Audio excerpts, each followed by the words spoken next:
All right. So how to win an argument? Is this going to be the magic bullet for you? Maybe. I won't say no if it keeps you watching. You know, Jeff made a book, or wrote a book recently talking about how to win an argument, or how we as people win arguments. And it was a sort of, from what I gathered from just the synopsis and a little bit that he said about it, it's a kind of a satirical look at the strange, meaningless, rhetorical games that we play, that we give credence to for some reason, some irrational reason. And what I want to talk about here is the meat and potatoes of trying to persuade someone using logic. And it begins with a discussion of rhetoric. Rhetoric is using language in any way to persuade a person. That's rhetoric. And I say language, it could be like, say, cultural symbols in, say, film or these kinds of things. I don't know. Like if you made a futuristic film and you saw two towers get hit by planes and they fell down, I guess that might be rhetoric of some kind. But anyway, it's any means that you can have of persuading a person. But I think it's bound to language. Anyway, the point to all that is that logic is a subset of rhetoric, because we're all rational human beings, or at least we pretend to be. Whenever we come to a conclusion, we've gone through a process of following inferences to a degree of reason.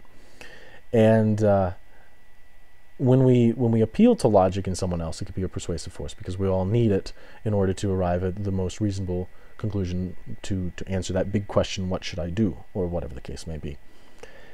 And then you have dialectic, which is asking questions to demonstrate the validity, to test, I guess I should say, is to test the validity of a conclusion reached by, most poignantly, a syllogism. Okay, it's all classical kind of logic kinds of stuff. So when we're talking about a syllogism, it's going to be comprised of 3 lines, not 10, not 50, not 100. No, it has 1 conclusion and 2 premises. That's it. That's it. You can have more than 1 syllogism, but 2 premises, 1 conclusion. Some people like to make lots of premises, lots of conclusions that relate to certain premises, and certain premises relate to only certain conclusions, and it's just a jumbled mess. 2 premises, 1 conclusion.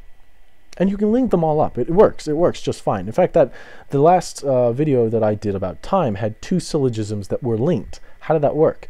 Well, I had a first premise, a second premise, and a conclusion, and that conclusion became the second premise of my second syllogism.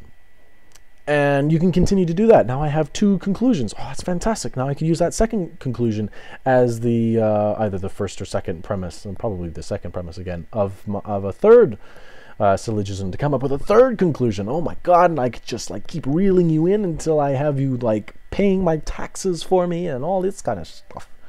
Probably not.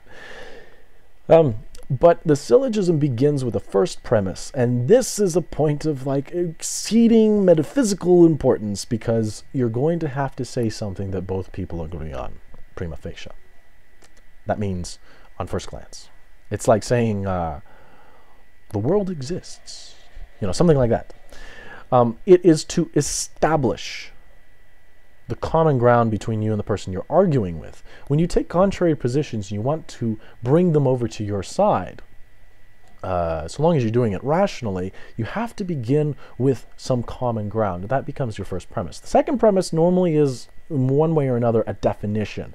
And it's a definition that demonstrates a carried term. What do we got? So like, all men are mortal, A to B. Socrates is a man, C to A. Therefore, Socrates is mortal, C to B. Okay? When we start with all men are mortal, that's something that we all can relate with. Is it possible that there is an immortal man living in, in Sweden?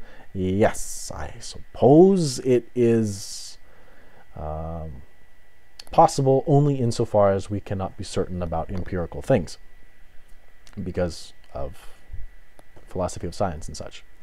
But that being said, so long as it is a common belief between us, we can then entertain the definition of Socrates. We say that Socrates is a man. We're like, oh, okay, well, if you say so, all right. Or not, or you make a contention about it. Socrates isn't a man. Socrates is actually a dog. What are you talking about? That's crazy.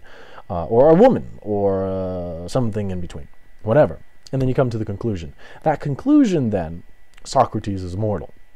And then we could put it into another syllogism where we say something like, I don't know, whatever. I can't think of something off the top of my head. But essentially, you can link these syllogisms up, and you don't need this big, long list of silliness with like 100 different premises relating to all sorts of different conclusions.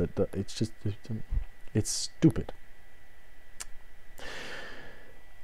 Also being said, or that should be said, is language actually that I was getting from one commenter. Things like, anyone could tell you that it's common sense, that it just is the case that that kind of stuff is real suspicious language of dogmatism. Dogmatism is defending a position without going beyond merely asserting the position. I could say that, I am the son of Bill Gates. And you say, really? Well, prove it. I say, well, because I'm Bill Gates' son. That's just the way it is, right? It's common sense. It's how it happens. What can I say? Dogmatism, because you're defending the claim only insofar as you are claiming the claim, and nothing more. There's nothing more than that. So, other language that is really fishy when you're doing logic is stuff like, it's kind of the same as, or basically the same as saying. I get that one a lot. Well, this is basically the same as saying, no. So it's like basically, kind of, sort of, if you think about it, in a sense. That's a good one. That kind of stuff is no good. It's bullshit. It doesn't happen. Not on this channel, okay? Why is it no good? Because you need to draw the person through an explicit line of inferences, not this kind of sort of maybe wishy-washy bullshit that always invites doubt into it. We have enough doubt from a metaphysical perspective as it is. You don't need to be manufacturing it in your line of inferences. You know what I'm saying?